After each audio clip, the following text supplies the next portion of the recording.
AB48 news Gujarat. હવે નજર કરીએ આજના મુખ્ય સમાચાર પર। હવામાન વિભાગની આગાહીને પગલે સમગ્ર જિલ્લામાં ધોધમાર વરસાદ વરસી રહ્યો છે। ત્યારે સુરત જિલ્લાના બારડોલી શહેરના વોર્ડ નંબર 6માં ભારે વરસાદ બાદ સ્થાનિકો મુશ્કેલીમાં મુકાયા છે।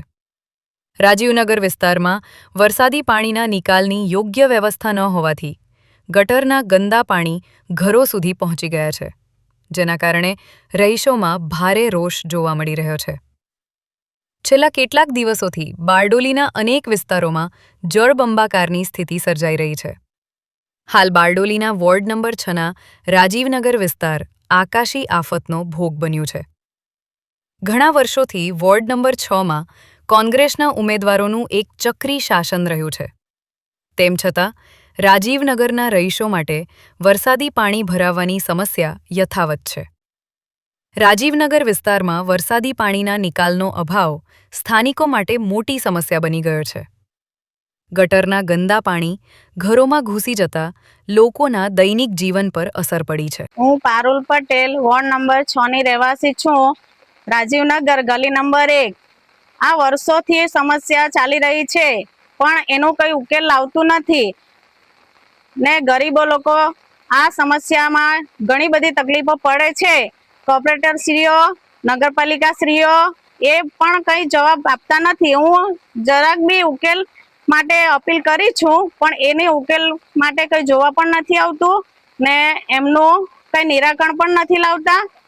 એ મારી નમ્ર વિનંતી છે કે આવીને જોઈને એની સમસ્યા પૂર્ણ કરે એવી અમારી અપીલ છે। પટેલ રિયા છે। હું વોર્ડ નંબર 6માં રહું છું।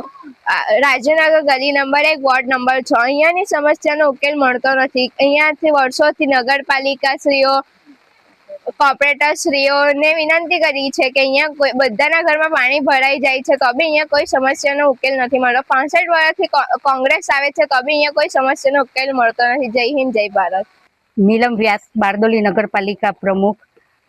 અહીં રાજીવનગર ગલી નંબર 1માં પાણી ભરાવાથી આપણા મહિલા મોરચાના કોષાધ્યક્ષ પારુલબેનનો ફોન આવવાથી ઘટના સ્થળે અમે તાત્કાલિક મારી સાથે મારા ચેરમેન બાંધકામ સમિતિના સરોજબેન, IM હ્યુમન ચેરિટેબલ ટ્રસ્ટના હરદીપભાઈ અને બારડોલી નગરની ટીમ તરત ઘટના સ્થળે આવીને અહીં પાણીનો નિકાલ તાત્કાલિક કરવામાં આવ્યો છે અને IM હ્યુમન ચેરિટેબલ ટ્રસ્ટ દ્વારા અહીં ફૂડ પેકેટનું વિતરણ કરવામાં આવ્યું છે।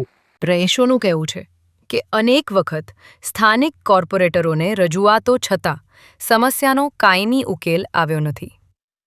વરસાદ પડતા જ સમગ્ર વિસ્તાર પાણીમાં ગરકાવ થઈ જાય છે અને ગંદકી તેમજ દુર્ગંધના કારણે રોગચાળાનો ભય પણ ઊભો થયો છે। હવે સ્થાનિકો તંત્ર પાસે તાત્કાલિક ડ્રેનેજ વ્યવસ્થા સુધારી પાણીના નિકાલની માંગ કરી રહ્યા છે।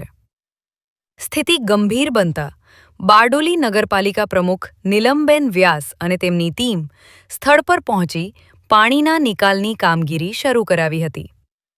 આ દરમિયાન બારડોલીની સેવાભાવી સંસ્થા IM હ્યુમન દ્વારા અસરગ્રસ્ત પરિવારો માટે ભોજનની વ્યવસ્થા કરી માનવતાનું ઉત્તમ ઉદાહરણ પૂરું પાડવામાં આવ્યું। પ્રશાંત પટેલ, AB48 ન્યૂઝ ગુજરાત, બારડોલી।